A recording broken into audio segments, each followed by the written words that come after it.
ariko se wakunda uta umuntu utamuzi?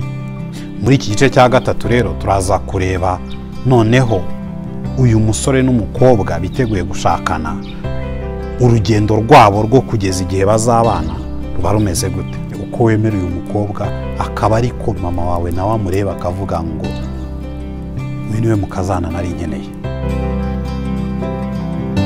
Muri iyi nyigisho turaza kureba ku kintu cya gatatu wakora ngo witegure niba ushaka kugira urugo rwiza. Mu nyigisho zabanje twabonye ibintu bibiri bibanza. Tubona ko icya mbere wakora ngo witegure ni ukwakira umugambi w'Imana ku rushako. Ni ukuvuga kwemera ishusho y'urugo rwiza nk'uko Imana iruvuga, igasimbura ishusho y'urugo rwiza nk'uko urutekereza bitewe n'aho wakuriye. Hanyuma tubona ko ikintu cya kabiri wakora ni ukwemera icyo ijambo ry'Imana rivuga ku buzima bwawe, akaba ari cyo kigena uwo uriwe. Ni ukuvuga ukarenga ibikomere uterwa n'amateka yawe, ukarenga icyo twakwita nka puresha uterwa n'imibereho y'uyu munsi, ukarenga n'inzozi zindi z'ejo hazaza, byose ukabirebera mu mucyo w'ijambo ry'Imana. Ukemera ijambo ry'Imana akaba ari ryo rigena uwo uriwe. Ni ukuvuga twarebye urushako, tureba n'abantu bashakana, umuntu ku giti cye akwiye kuba ameze ate, cyangwa se ubuzima bwabo bukwiye kuba bumeze gute. Muri iki gice cya gatatu rero turaza kureba noneho uyu musore n'umukobwa biteguye gushakana, urugendo rwabo rwo kugeza igihe bazabana ruba rumeze gute. Ni ukuvuga turaza kuvuga ku kurambagiza. Mu kurambagiza harimo intambwe nyinshi. Muri iyi nyigisho turareba intambwe 3 zibanza, mu nyigisho itaha tuzareba izindi 3. Ahangaha ariko hari ubusobanuro bw'ibanze dukwiye kubanza kwemeranyaho. Urwo rugendo ruganisha ku kubana hagati y'umusore n'umukobwa ubusanzwe nibyo twita kurambagiza mu Kinyarwanda. Kimwe mu bibazo abatarashaka bakunze kwibaza ni ukwibaza ukuntu umuntu ahitamo uwo bazabana. Ugasanga umusore aribaza ati ese ni gute mu bakobwa beza bose tuziranye nahitamo umuntu umwe akaba ari we tuzabana, nahitamo umukobwa umwe akaba ari we negurira ubuzima bwanjye. Urwo rugendo rero rwo guhitamo, rwo kuva ku gutekereza abakobwa beza bose nk'abashobora kuba abagore bawe, hanyuma ukagera ahantu wanzura ukavuga ngo uyu nguyu kanaka niwe muntu tuzabana, ukagera ahantu wiyemeza mu mutima wawe ukaba uzi ngo nubwo tutarabana ariko uyu niwe muntu tuzabana. Urwo rugendo rero nirwo twita kurambagiza. Mu Cyongereza bakoresha courtship, bitandukanye na dating. Dating ni igihe uri kugerageza kumenyana n'umuntu. Courtship ni rwa rugendo noneho uri kugendana n'umuntu ubizi ngo intego iri hano, intego dufite nuko tugera ahantu twemezanya, nkaba namwakiriye mu mutima wanjye nawe yanyakiriye, tukaba turi abantu tuvuga ngo uko byamera kose tugiye kubana. Muri iyi nyigisho rero turareba ku ntambwe 3 zibanza z'urwo rugendo. Turareba ku kumenyana, turareba ku kwiyemeza, turareba no kuguhuza imiryango. Reka rero duhere kuri iki ngiki kijyanye no kumenyana. Ukuri ni uko kumenyana nabyo biri mu byiciro. Harimo ibyiciro nka 4 by'ingenzi mu kumenyana. Icyiciro cya mbere ni umuntu muziranye. Mu Cyongereza tuvuga ngo ni acquaintance. Kuba muziranye ni ukuvuga iki? Reka dufate nk'urugero rw'umuntu muturanye. Uzi ko atuye haruguru y'umuhanda nawe azi ko utuye hepfo y'umuhanda. Kubera igihe mumaze muturanye, azi ko uri umunyeshuri muri kaminuza, wenda nawe uzi ko ari umukozi muri Bralirwa. Urumva ayo ni amakuru ari mu kirere y'ibintu uzi kuri uyu muntu, nawe akaba hari ibyo akuziho. Urumva ibyo ngibyo ni ukumenyana ko mu rwego rwa mbere. Ibi ni nka bya bindi uzi ko ari umukobwa w'inzobe uririmba muri korali, nawe arakuzi ko uri umusore muremure w'igikara w'umunyamasengesho. urumva uko ni ukumenyana kubiri kungana, kuri mu rwego rumwe. uramuzi nawe arakuzi, muri abantu baziranye. urwo ni urwego rwa mbere rwo kumenyana. hanyuma hari n'urwego rwa kabiri. urwego rwa kabiri ni urwego rw'abantu bafite icyo basangiye, ibyo mu cyongereza twita ngo colleague. urugero, umuntu mwariganye.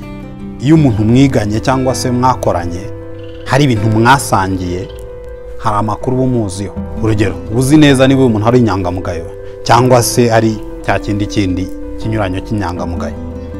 uzi niba uyu muntu akunda gukora cyangwa niba ari umunebwe. ibyo ntabwo ari ibintu wapfa kumenya ku muntu muturanye. umuntu uzi ngo akora muri Bralirwa ntabwo uzi imikorere y'uko igenda. umuntu uzi ngo ni umunyeshuri muri kaminuza ntabwo uzi, nta birenzeho uzi kuri uwo muntu. ariko umuntu mwakoranye, umuntu mwasangiye ubuzima runaka, hari amakuru mufiteho. at least ushobora kuba ubizi ko uyu muntu akunda akazi, ni umukozi, twarakoranye ndabizi. uyu muntu wenda se ni ikindi kitari ugukunda akazi, nabyo urabizi. ndi kwanga kuvuga rya jambo, kuvuga ko ari umunebwe. muri iki cyiciro cya kabiri cyo kumenyana niho usanga, reka tugaruke kuri rwa rugero twakoresheje rw'umuntu uririmba muri korari nawe ukaba uri umunyamasengesho. urumva muba mu duce tubiri dutandukanye. uba mu banyamasengesho nawe uba muri korari, ntabwo muziranye cyane. kumenyana ko mu rwego rwa kabiri kuri aba bantu ni nk'igihe aba bantu babiri bahuriye mu itsinda ryiga Bibiliya mu rugo. kubera ko iyo bahurira ahantu hamwe bakigana ijambo ry'Imana, urumva hari andi makuru bumuziho. ubuzi uyu muntu niba yubahiriza gahunda cyangwa se ari ba bandi. Bibiliya iravuga ngo tujye tubacyaha batubahiriza gahunda. ubuzi niba uyu muntu, urugero, akunda ijambo ry'Imana cyangwa se ari ba bandi bikundira kubyina gusa. urumva hari amakuru yisumbuyeho wamumenyeho. nubwo mu rwego rwa mbere mwese muhurira mu rusengero, ariko iyo muje mu rwego rwa kabiri, kubera ko hari ibintu musangiye byihariye, hari amakuru yisumbuye uzi kuri uyu muntu, hari ibintu byihariye wamenye kuri uyu muntu. gusa nanone ibyo nabyo ntabwo kumenyana bigarukira aho ngaho. hari urundi rwego rwa gatatu. urwego rwa gatatu ni urwego rw'abantu b'inshuti, friends. kuba umuntu muri inshuti bivuze iki? bivuze ko birenze kuba hari ibintu runaka mukorana, ahubwo hari n'amakuru yihariye uzi kuri uyu muntu. urugero, ni ukuvuga ngo birenze ko uyu muntu mukorana, warenze kuba mukorana uzi n'aho atuye, waramusuye. warenze kuba mukorana uzi n'umuryango we, kuko ubushize yagize ibyago ujya kumutabara. warenze kuba mukorana uzi n'inshuti ze, kuko ubushize yagize ubukwe urabutaha, umenyana na bene wabo, uzi ahantu aturuka, uzi uko atekereza, uzi uko abayeho. urumva ibyo ni ibintu biba hagati y'inshuti, aho ntabwo umuntu muziranye gusa, ntabwo umuntu uzi ko ari inyangamugayo cyangwa se ari umunebwe cyangwa se ari iki gusa kubera ko mukorana. urumva ibyo ni ibintu ugenda utahuriye umuntu mukorana, ariko uzi n'ikimutera gukunda gukora cyane, uzi n'ikimutera wenda kuba adakora iki na kiriya, kubera ko ubwo ari inshuti yawe urabizi ko uyu muntu wenda se arwara umugongo, niyo mpamvu adakunda kunama, cyangwa se afite ibibazo ibi n'ibi bituma iki ngiki atagikora. urabizi hari abantu badakunda gusabana n'abantu, akaba ari aho yiturije aguma ari wenyine. iyo uri inshuti ye uba ubizi ko ntabwo ari ubugome, ntabwo ari uko adakunda abantu, ahubwo ni imiterere ye yihariye. hari n'abandi nabo bakunda kwisekera, ibintu byose baba bameze nk'ababiciye amazi. iyo uri inshuti y'umuntu uba ubizi kuri ya muntu ntabwo ari indangare, ni uko gusa akunda kwisekera, akunda gusabana n'abantu. urumva ni ibyiciro bitandukanye byo kumenyana. kumenyana ko mu rwego rwa mbere uziranye n'umuntu gusa hari ibintu muziho nawe hari ibyo akuzeho. Kumenyana ko mu rwego rwa kabiri hari ibintu wowe nawe musangiye bituma hari ukuntu muzi byisumbuyeho, hari ibintu mukora nawe wenda se mwariganye, wenda se mukorana ibintu runaka bituma mumenya byisumbuyeho. Kumenyana ko mu rwego rwa gatatu hari ubucuti bwihariye ufitanye n'uyu muntu, uzi ikimutera gukora ibintu runaka. Ibyo ariko nabyo ntabwo kumenyana bigarukiraho. Kumenyana birarenga. Kuba umuntu muri inshuti ukaba uzi ikimutera ibintu runaka, ukaba uzi impamvu afite izi ntege nke cyangwa se impamvu agira umwete muri ibi ngibi ntawugire muri biriya, nabyo bifite ahantu bigarukira. Hari rero kumenyana nanone ku rundi rwego rwisumbuyeho, niba ariko twavuga icyo mu cyongereza twakwita ngo ni partners, abantu bashobora gukorana. Muri iki cyiciro cyangwa se muri uru rwego rwo kumenyana, iyo ushobora gukorana n'umuntu biba bivuze iki? Biba bivuze ngo uzi intege nke ze, uzi n'uburyo wazihanganira. Kuko gukorana n'umuntu bisaba kumenya intege nke ze, ukamenya uko wazihanganira, ukamenya imbaraga ze nyinshi, ukamenya n'uburyo mwakunganirana, n'uburyo mwashyigikirana. Urumva hano uba ugeze ahantu utazi gusa intege nke z'umuntu, ahubwo uzi uburyo wazihanganira kugira ngo mubashe gukorana. Turabizi twese gukorana n'abantu bisaba ko wihanganira intege nke zabo, ukishimira imbaraga nyinshi bafite. Kumenyana rero byo mu rwego rwa kane ni ahantu uzi intege nke za mugenzi wawe, nawe azi intege nke zawe, uzi imbaraga ze nyinshi, nawe azi imbaraga zawe nyinshi, muzi n'ukuntu ibyo bintu mubihuza, ukamukavaringa mu ntege nke ze, nawe akagukavaringa mu ntege nke zawe, ukisanga nyine muri gukorana umurimo uraza gutanga umusaruro, ukaba uzi ibyo ashoboye gukora n'ibyo udashoboye. Urumva kumenyana kw'aba bantu ntabwo ari bya bindi ngo numvishe cyangwa se ngo mbona ngo aririmba neza. Oya, uramuzi, uzi niba akunda gukererwa cyangwa azinduka, uzi intege nke ze, kandi ntabwo uzizi gusa ahubwo uzi n'uburyo wafatanya nawe, n'uburyo wamushyigikira. Urumva ko uku ni ukumenyana kwihariye. Abantu rero bashaka kuzubaka urugo rwiza, umusore n'umukobwa bashaka kuzubaka urugo rwiza, bibasaba kumenyana byibuze kuri uru rwego rwa kane. Guhitamo umuntu muzabana bigusaba kuba umuzi byibuza kuri uru rwego rwa kane, aho uzi ngo uyu muntu burya intege nke ze nizi, burya imbaraga ze nyinshi n'izi ngizi, kandi ntabwo ubizi gusa nk'amakuru, ahubwo ni experience. Ni ahantu uzi ngo nshobora kumwuzuza gutya, ashobora kunyuzuza gutya. Birumvikana ko uku kumenyana birenze bya bindi dusoma mu ndirimbo ya Salomo igice cya mbere n'umurongo wa 7 n'uwa 8, aho umukobwa abaza umusore atari ko mbwira aho uragirira n'aho byageze. Umva umukobwa aba yifuza kumenya uyu muntu aturuka he, ubuzima bwe bumeze gute. Hanyuma umusore aho kugira ngo amusubize akamujijisha n'utugambo turyoshye, ati erega ho uri indatwa mu bagore.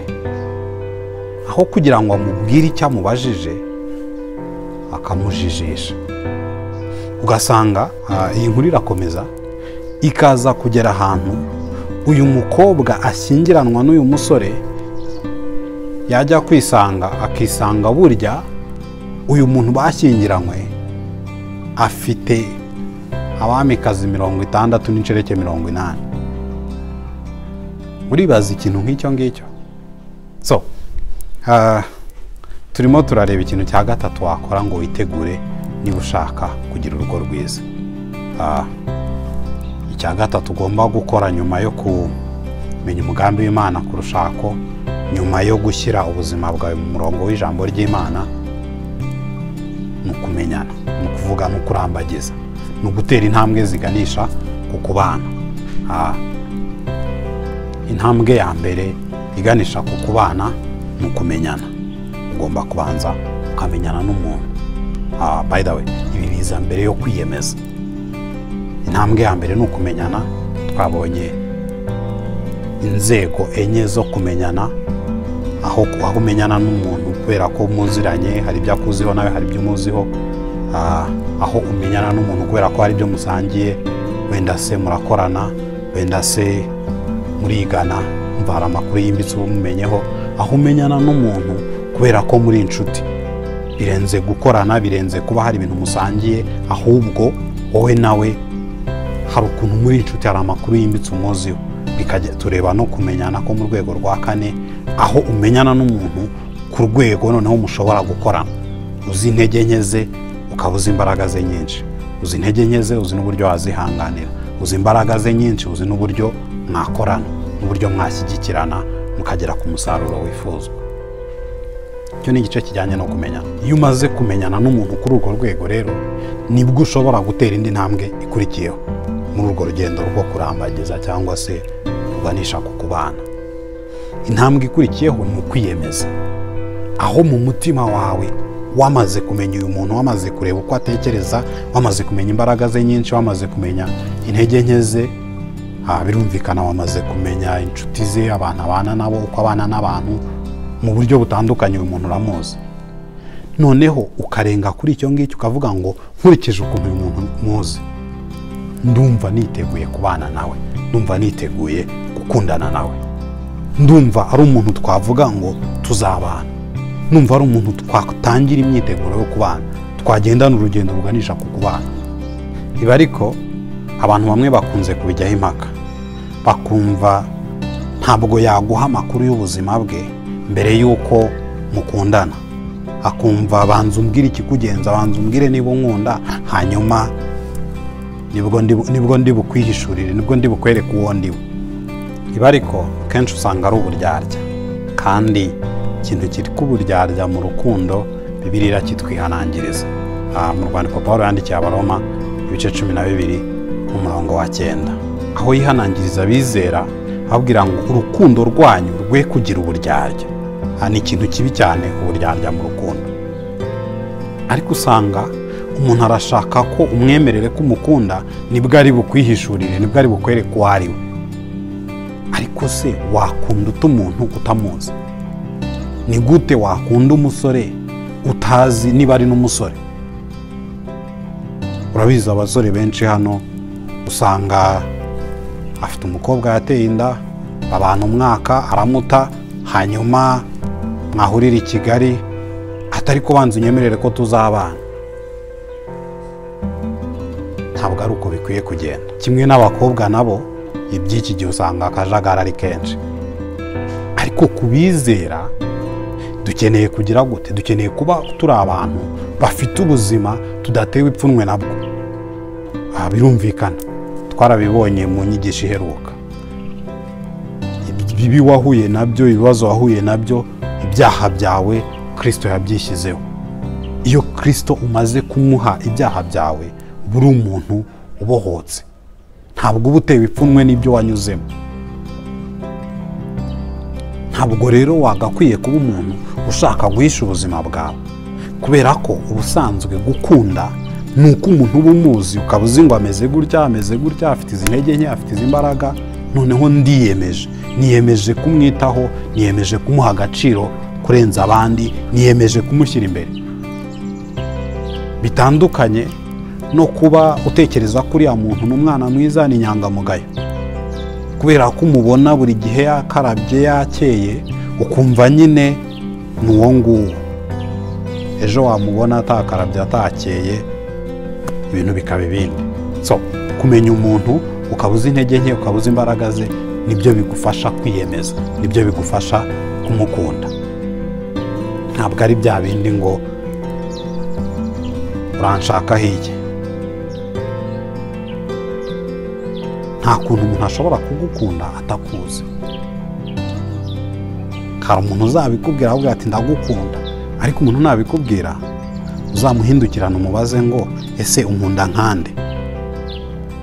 Mbwira uwo muntu ukunda muri njyewe. Uzasanga icyazi ni uko ufite akazi, ni uko uri inzobe, ni uko umeze gutya na gutya. intege nke zawe usange nta makuru na make azifiteho. Umuntu ugukunda by'ukuri ni wa muntu ushobora gukunda uwo uri we mu mbaraga zawe nyinshi no mu ntege nke zawe. Bisaba rero kuba hari experience ufitanye n'umuntu, hari ibintu mwahuriyemo, hari ibintu mwaganiriye, hari ukuntu wamusangije ubuzima bwawe akakumenya akavuga ngo uwo nguwo uri we ndamukunda. Urwo ni rwo rukundo rwa nyarwo.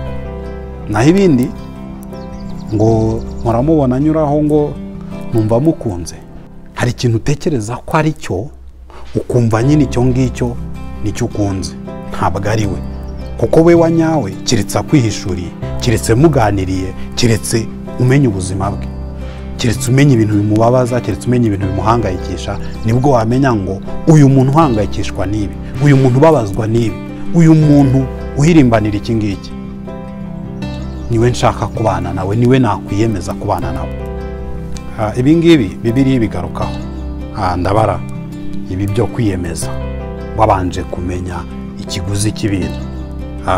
Yesu abavuga ikiguzi cyo kumukurikira, noneho agasa n'ucira abantu umugani. Ni Luka ibice 14 bere ku murongo wa 28, agacira abantu umugani ababaza ngo ese ninde muri mwe wajya kubaka inzu ndende y'amatafari ngo ntabanze ngo yicare abare arebe impiya cyangwa se areba amafaranga afite ko azabasha kuyuzuza.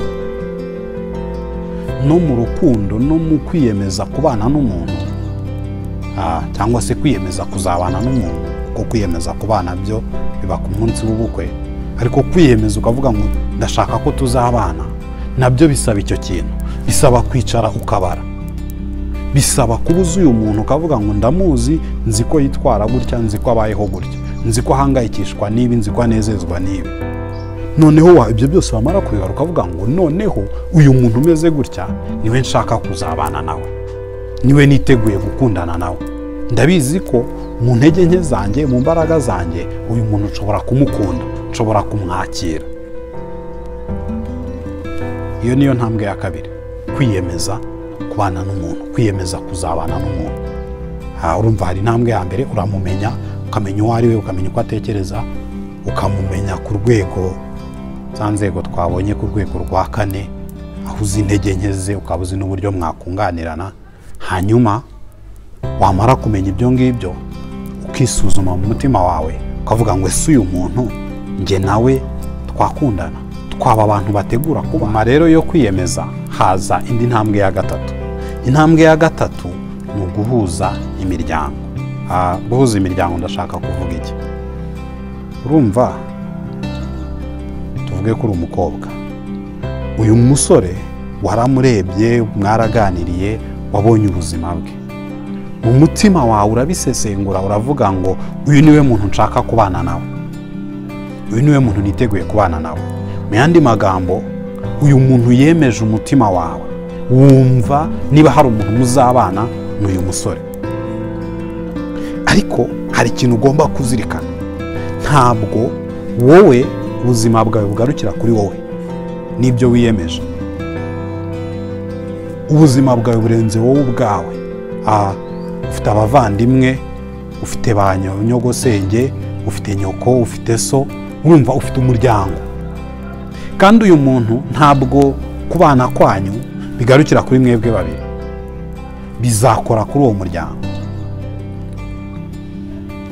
Bigusaba rero uyu musore wemeye, wumva umutima wawe wakiriye, uvuga ngo nta wundi musore umuruta. Bigusaba ko iyo conviction cyangwa se uko kwemezwa ufite mu mutima wawe ugusangiza umuryango wawe. Uku kuntu uyu musore wamubonye ukabona ni igitangaza, ukeneye no gufasha umuryango wawe kugira ngo babone ubudahangarwa, niba ariko navuga, cyangwa se bushongore n'ubukaka bw'uyu musore. Umuryango wawe nawo ububone gutyo. Abantu benshi usanga iyi ntambwe ya gatatu bayisuzugura.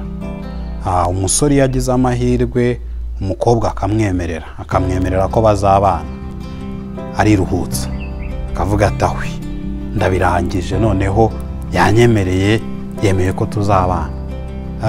Kimwe n'umukobwa iyo umusore yifuzaga agize amahirwe akabona uyu musore aramusanze, urabizi abakobwa iyo wamukunze ababibona, noneho akaba ategereje ngo ni ryari azatinyuka akabimbwira, gusa iyo uzarota abimbwiye, yamara kubikubwira ukumva noneho birarangiye, ukumva uraruhutse.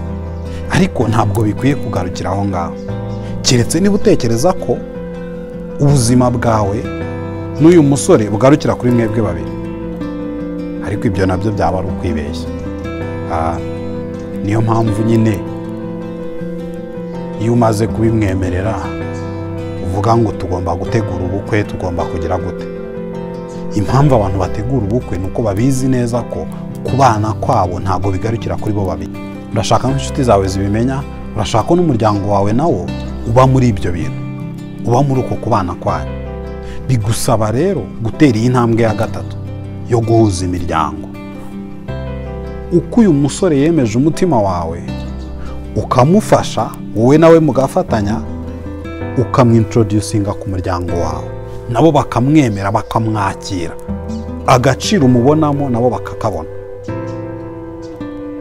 Kimwe nuko ukuntu uyu mukobwa yemeje umutima wawe, wowe musore. Urabizi abasore kenshi batinya ba nyina, akumva ntabwo azi niba uyu mukobwa nyina azamwemera. Ariko umukobwa wakwemeje, wemeje umutima wawe, ntabwo yananirwa kwemeza umutima wa mama wawe. Ikibazo nuko utari gutera iyo ntambwe yo gufasha uyu mukobwa kugira ngo nyoko amubone uko ari, ka gaciro wamubonyemo, bya bintu bidasanzwe wavumbuye kuri uyu muntu, n'umubyeyi wawe abibone. Gusa nanone ntabwo biba ari ibyo gusa. Reka nanone ako kantu ne kukarenga avugeho gatoya. Ndabara ko kuba uri umusore ugakunda umukobwa ariko wanyu ntibamwemere, cyangwa se ukaba uri umukobwa ugakundana n'umuhungu ariko wa muhungu wakunze wanyu ntibamwemere. Abantu benshi birukanka ku kuvuga ngo iwacu ngo bafunze umutwe, ngo ntabwo bumva, ntabwo bazi agaciro ke.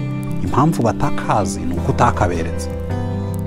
Ni inshingano zawe kubibereka bakamubona. Ibi bikunze kuba cyane ku barokore, aho kubera ko wakijijwe hari agaciro kihariye ubona muri uyu musore musengana. Kubera ko ababyeyi bawe badakijijwe, ako gaciro ntibakabona, ariko ni inshingano zawe kukabereka, kuko ntabwo ikintu uyu musore afite gituma umukunda ari uko akijijwe gusa. Hari ubutwari wamubonyemo, hari ukuntu wamubonye bituma uvuga ngo uyu niwe musore w'inzozi zanjye. Ibyo rero ukwiye gufata n'ako kazi ko kujya kubyemeza ababyeyi bawe, ukabafasha kubyumva. Niba bisaba ko umutumira mu bukwe cyangwa se mu zindi event zabaye mu rugo kugira ngo n'umuryango wawe umwakire, ni akazi kawe ko kubikora. Bijyanye n'icyo bivuze kuba warahisemo uyu muntu ngo mubane, kubana kwanyu ni inshingano zawe ko uyu muntu mugiye kubana umwemeza umuryango wawe. Inshuro nyinshi usanga ari uko ababyeyi bawe ntago bazi uyu muntu, ntago bazi agaciro umubonamo. Ukeneye rero kukemeza umuryango wawe, ukabibereka bakakabona. Nyine nawe birebe, uyu musore wemeje umutima wawe, we mukobwa, ari wowe uzabana nawe, yananirwa gute kwemeza umubyeyi wawe kandi we ntabwo azabana nawe? Ibi ngibi ku bakobwa ntabwo bikunze kuba cyane, kubera ko umusore wese n'umupagani umeze ute aba ashaka umukobwa ukijijwe, kubera ko nyine arashaka umukobwa utazamuca inyuma, arashaka umukobwa uzamurerera abana neza. Nawe mukobwa rero urabizi, umubyeyi wawe ntabwo ashaka umusore utazi gukora, utazamenya kukwitaho. Kandi umusore w'umukristo, icyo nicyo cya mbere gikwiye kumuranga, kuba umuntu uzi gukora, uzi icyo bivuze kuba umugabo. Niba rero warabonye umusore umeze gutyo, witindiganya mu mayira ngo iwacu ngo ntago bakijijwe, ngo iwacu ngo ntago bagize gute, ngo ntago babyumva. Tangira vuba ugende ubibemeze.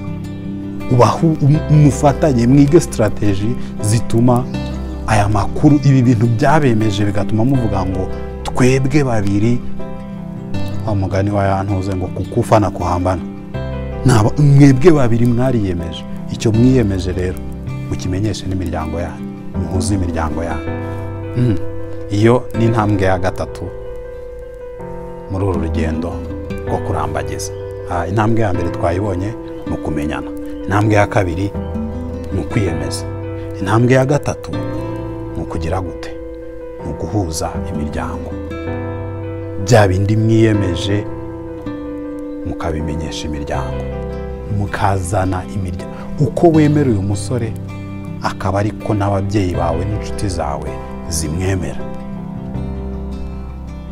nawe musore uko wemera uyu mukobwa akaba ariko mbere na mbere mama wawe nawe amureba akavuga ngo uyu niwe mukazana nari nkeneye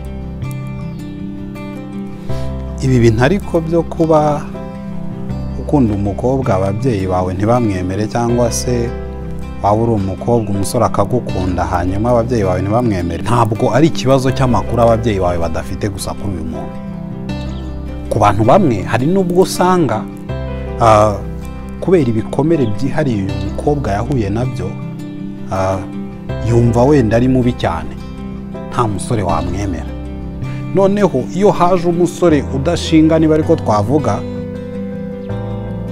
uyu mukobwa akamusamira hejuru noneho kubera ko ababyeyi b'uyu mukobwa bo ibyo bikomere ntabyo bafite wamuzana bakabibona ko adashinga bati uyu musore ntabwo akwiye kutugerera ahangaha hanyuma uyu mukobwa akanga kwakira uku kuri ko uyu musore nazanye uyu musore ndimo guhitamo gukunda ntabwo ari byo actually ndimo ndibeshya ntabwo ndi kwibwiza ukuri umukobwa akanga kwakira uko kuri urabizi hari abantu benshi umuntu yibeshya ngo uyu musore ngo nzamukunda ngo ndamukunda nyamara ari uko niwe wenyine waje kukubaza izina kubera ko wenda wiyumva ko ushaje wiyumva ibiki noneho amafuti y'uyu musore ukaba ushobora kuyareba ukaba nta gaciro yaha apfa kuba ari we warimbajije urumva aho ngaho uba wibeshya uba ukeneye abantu bo kuguhugura bakakwereka ukuri kubera ko urugo ruzavamo aho ngaho ruzava muri ubwo busabane cya kindi Imana yifuzaga ko urugo rugeraho ntabwo urugo rumeze gutyo rukigeraho urumva aba ari abantu bugamanyemo nari nabuze umuntu mvugisha none ngize amahirwe uyu musore aramvugishije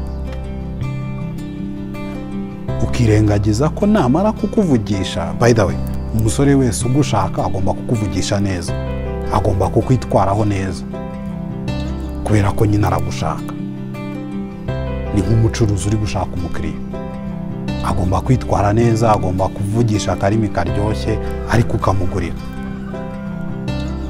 so urumva bifite n'urundi ruhande rero ku basore no ku bakobwa ni kimwe hari abantu bajya muri relationship niba ariko twavuga bakabijyamo ariko mu bikomere batabanje gutera ya ntambwe kimwe twabonye mu nyigisho yabanje kwakira ukuri kw'ijambo ry'Imana ku buzima bwabo ngo bakire ibikomere bakira agaciro bafite muri Kristo bakira agaciro kabo nk'abantu Imana yaremye no kubera ko batakiriye ako gaciro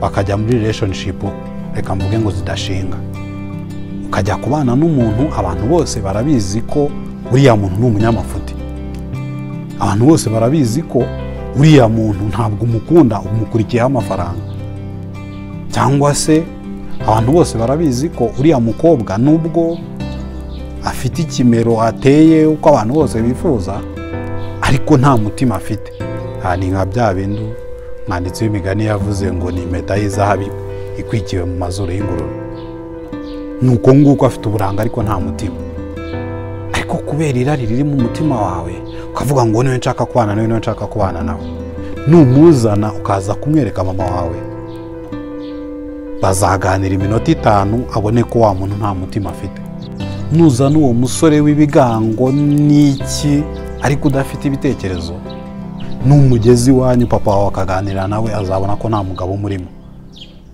Irari riri mu mutima wawe wumve uyu niwe nshaka, ibyo nabyo bibaho. Iki ngiki Bibiliya ikivuga neza, ikavuga ngo bana mugire gute, mwubahe ababyeyi banyu.